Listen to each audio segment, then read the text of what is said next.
roi avait un conseil et il ne faisait rien sans consulter ce conseil, et il y avait les représentants de tous les groupes socio-professionnels. Comme vous dites, aujourd'hui, il y avait les représentants de la noblesse, les représentants des paysans, les représentants des artisans, les représentants des esclaves de case.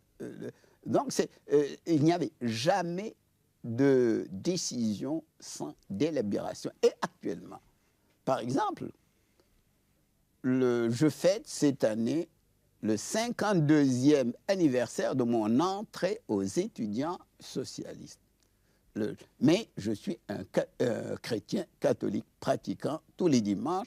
Je lis ma messe, n'est-ce pas, dans le texte latin, dans ce merveilleux latin de Saint Jérôme. Mais cela étant, nous avons fait une relecture négro-africaine de Marx et d'Engels. Marx nous dit que l'athéisme n'est pas nécessaire à son système, n'est-ce pas? Et nous avons retenu ce qui était assimilable par nous.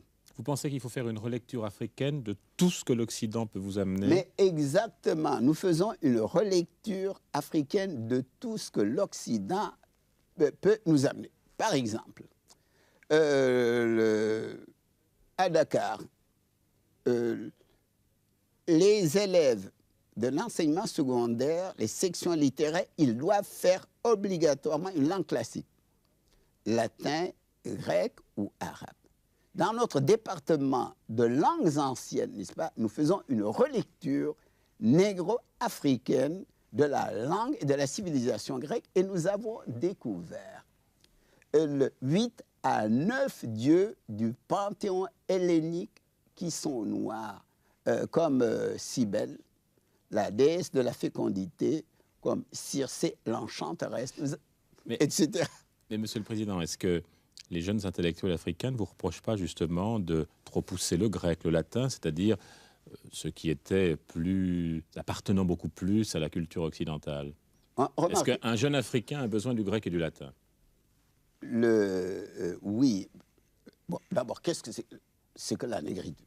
Je rappelle qu'en 1937, j'étais un jeune universitaire, agrégé de grammaire.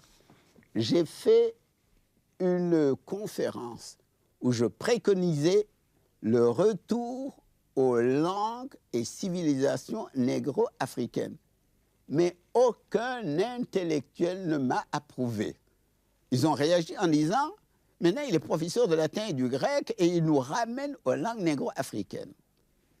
Mais qu'est-ce que nous défendions? Dans les années 1930, quand nous avons lancé le mouvement, nous disions que le préalable de l'indépendance politique, c'était l'indépendance culturelle, en quoi nous étions opposés aux marxistes-léninistes qui disaient qu'il fallait faire la révolution et tous les problèmes allaient être réglés. Mais comme nous le faisait remarquer notre professeur d'anthropologie dans les années 1930 à l'Institut